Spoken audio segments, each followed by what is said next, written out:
everybody. This is Kristy with Pack Taps, and I am excited to be joined today by my good friend and collaborator, Jon Hooiman with Raymond James and Legacy Financial Services.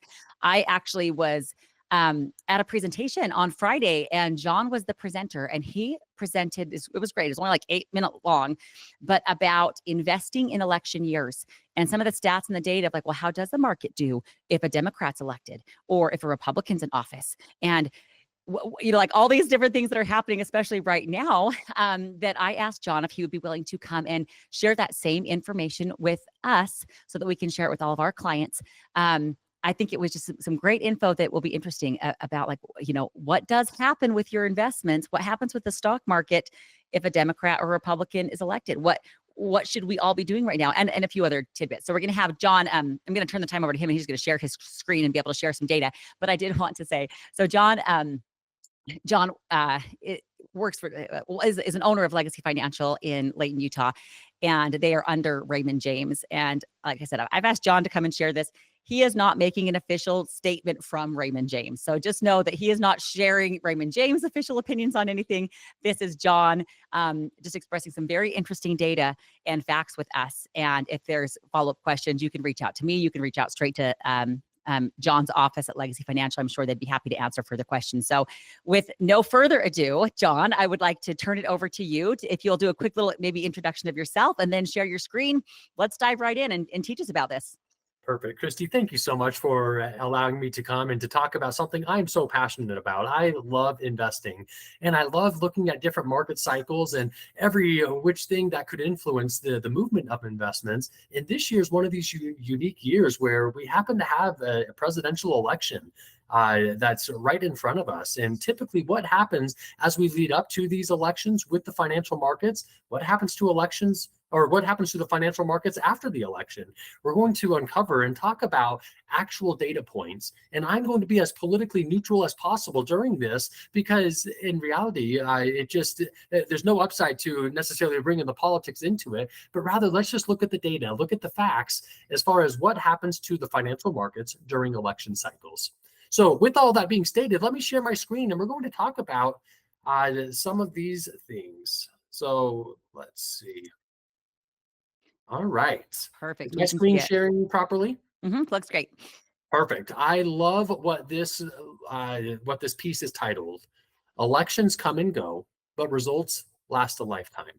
So a couple of things I want to bring up. Number one is what this chart highlights is ever since 1936, there have been time periods in either blue or red. Blue is we've had Democrat presidents, and red is we've had Republican presidents.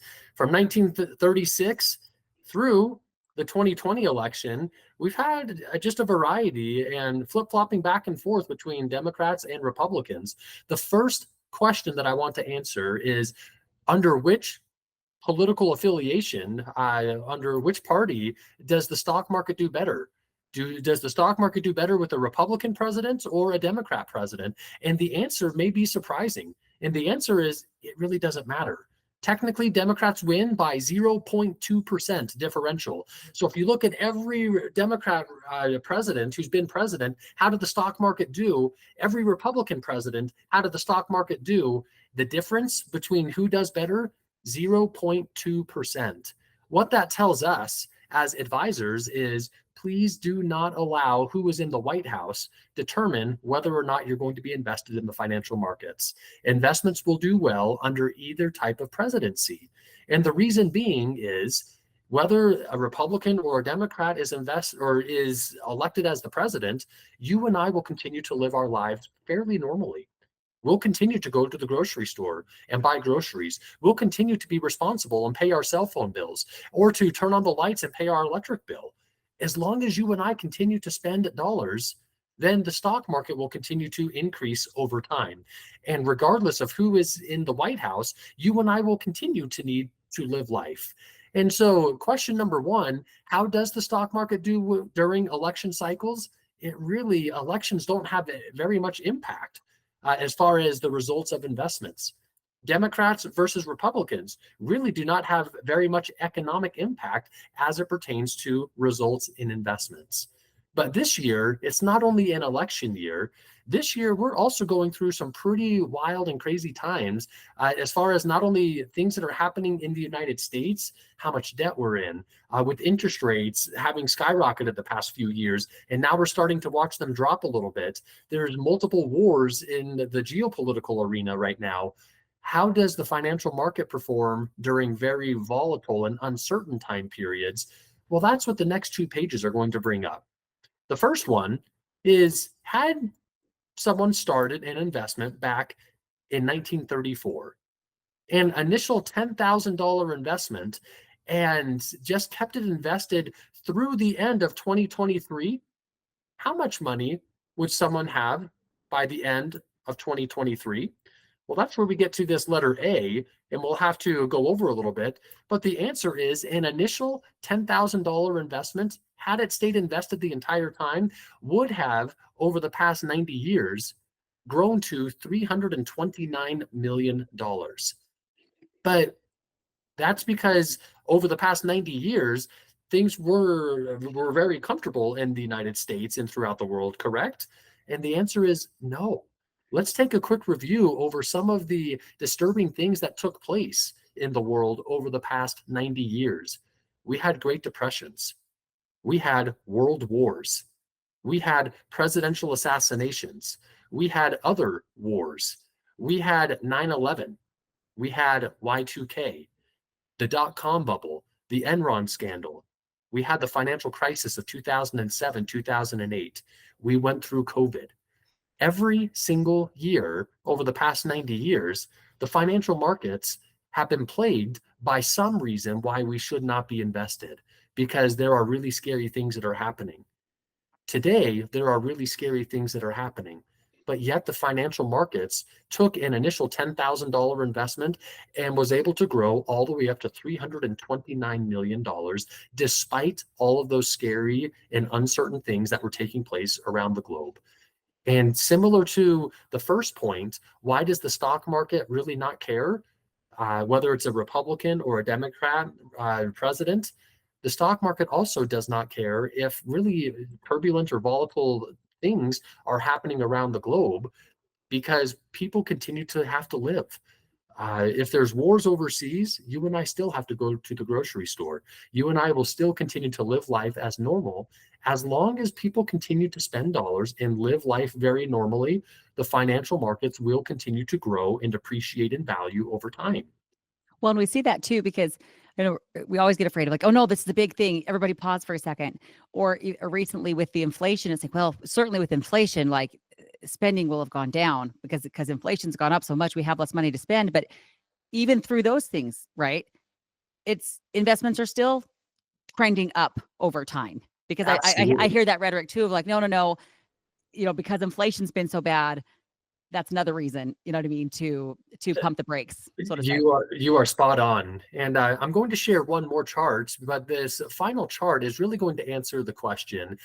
Sometimes the media, they try to scare us a little bit, at least as it pertains to our investments. And we've been now hearing a potential recession that might be coming. We've been hearing, well, the stock market is on the brink of collapsing, or it's about to nosedive and it's going to drop, 15% or 20%. Is there truth to that, or is there not truth to that? That's where this final chart is going to come into play. What I love about this chart is it can just tell us actual facts of things that take place. What we're seeing is from January 1st, 1980 through this morning, 2024, we have this timeline from left to right. And on this chart, we have a lot of gray bars and we have a lot of red dots. For a moment, let's just look at the gray bar. The gray bar tells us year over year, how did the stock market perform, the S&P 500 perform. So in 1980, the stock market was up 26%. 1981, the stock market was down 10%. Over the past 44 years, the stock market was positive 33 over the past 44 years.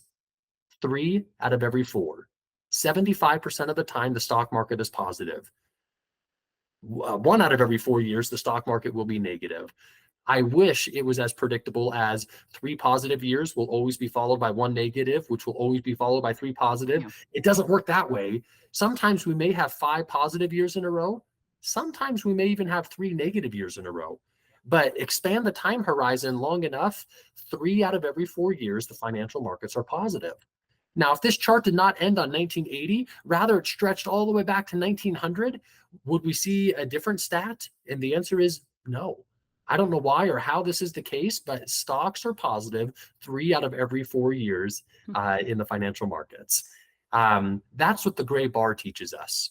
Let's go back to 1980 for a second. I think each of us would raise our hand and agree, please sign me up. I would love to make a 26% rate of return that year. But as good and favorable of a year as 1980 was, there was a time period during 1980 where stocks dropped by 17%.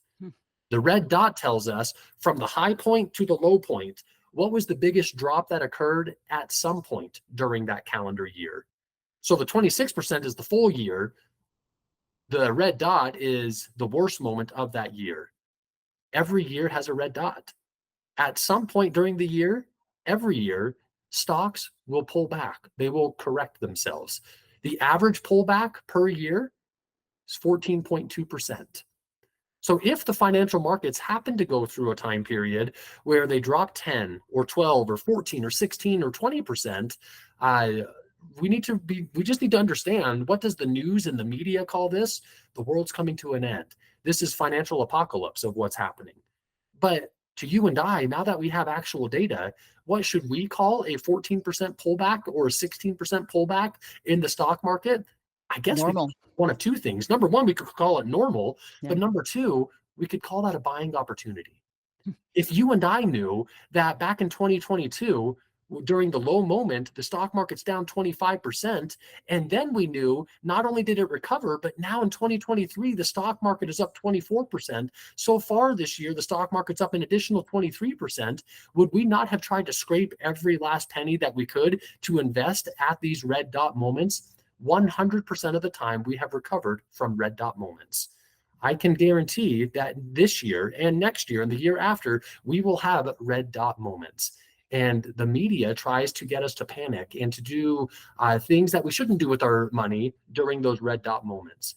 That's the time to stick to the long-term financial plan, not to panic, and if anything, double down and buy more of the same high-quality investments that you already own. But those red dot moments not only are normal, but they're also a healthy thing. I was talking with someone earlier today who has just finished their 15th marathon, and in late 40s. He started his first marathon when he was in his 20s, and he thought, I have to run 26 miles. I better run every single day. And he ran like 10, 12, 15 miles a day, every single day, 7 days a week to prepare for his first marathon, and ended up getting injured. I was going to say, did he blow out his knee? Yeah. Yeah, he blew out a knee because he was just about a mind running too much and never allowed himself to rest. But now that he's in his 40s and he just finished another marathon, he ran his fastest time in his 40s, even faster than his 20s or 30s, because now he knows how to properly train. And he knows that one of the key ingredients of proper training is rest. And so if it's true for athletes every once in a while, before they can run their best times, their fastest times, that they need to occasionally rest, then the same thing is also true in the economy and in the stock market. Sometimes allowing the market to quote unquote rest or go through a small recession or go through a small market pullback, that's actually a very healthy thing to give the market and the economy fresh legs to be able to run faster and stronger than ever before. And so if we happen to go through those red dot moments, be grateful for it. Know that it's normal, but know that it's also opening up the doors to allow the financial markets to grow to greater heights that the markets have never seen before. Great. So, Kristy, with that, do you have any questions based on the things that we have talked about and discussed today? No, that was super helpful. And just remembering that a lot of these things are normal and to not panic. And Jon, this is one of the things where I'm grateful to have you around in my life as one of my collaborators too, to have this great information to help share with me. We get panicky calls. I'm sure you do. I know you do. We get panicky calls too from clients like, oh no, what should I do? And I say, well, I'm not the financial advisor. but I sure hope you have a guy. I sure hope you have one, to be able to help walk through the data of the things. I was at a presentation by a New York Times bestselling author a couple of weeks ago who primarily consults in Silicon Valley with tech companies. And he said the one thing that he's learned, and it's very disturbing, is that all of the money of the media is designed to make you have to look at the next thing. And all of the media companies are like, everything they say is designed to make you have to tune in next. And if the message was, don't worry, it's going to be fine, you wouldn't have to tune in next. But if it's gloom and doom and everything's on fire and it's right now the end of the world, well, then guess what? You've got to turn it on again tomorrow and again the next day, and you keep tuning in, and that's how they make their money. And we'd like to think that it wasn't that, but it really is that. And we need to be very careful of how we're of the media that we are consuming, and using our brains, right, to have good opinions based on data, not just what we're hearing on the media. So that's why, like, when I've heard things too, like, oh my gosh, what is that? I've been able to call John and say, John, this is scaring me. What should I do? Well, then John pulls out the data and we look at the real data to help make some educated decisions about what to do with finances. So that's something that I really appreciated our relationship, is that when I do hear things, I want to pay attention, but do I need to panic?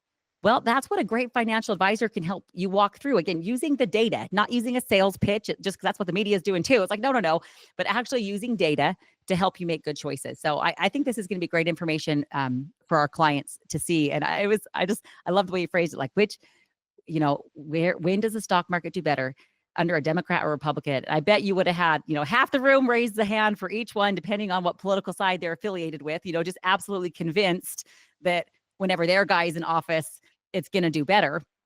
When the reality is, like, no, we still got to go to the store. We still got to pay our phone bill, inflation, no inflation. We're still living, and the market will keep going. So no, I super appreciate that. And then I think we'll post here too. So John's been a great resource for me. Like I said, he's out of Legacy Financial in Layton. And I'm sure, John, if you're happy to field questions, if anybody has any, we could send them your way. Absolutely. And if not, and again, John's great. There are a lot of great financial advisors out there. We would just encourage you, like, man, as you're really making plans to be smart with your money, find a good, smart partner that you can trust, that can help share this data with you without being salesy, without trying to, like you want to find somebody like John, who's actually a fiduciary, which means their fiduciary requirement is they have to put your interest first. It's not to sell a financial product and make money. It's like, no, it has to be your interest first. And that's the kind of financial advisors that I like to work with. So John, thank you for taking your time today. Any last things that you want to share? No, thank you for doing what you're doing for your clients. And as you mentioned earlier, it's such a great just peace of mind for me and for my clients. Anytime we do send them to Pack Tax, knowing that you're just going to take really good care of them. And we so appreciate that. Yep, we're happy to. Keep sending us your people. We'd love to help them too. Okay, thank you, John. Thank you, and bye-bye. You take care. Bye-bye.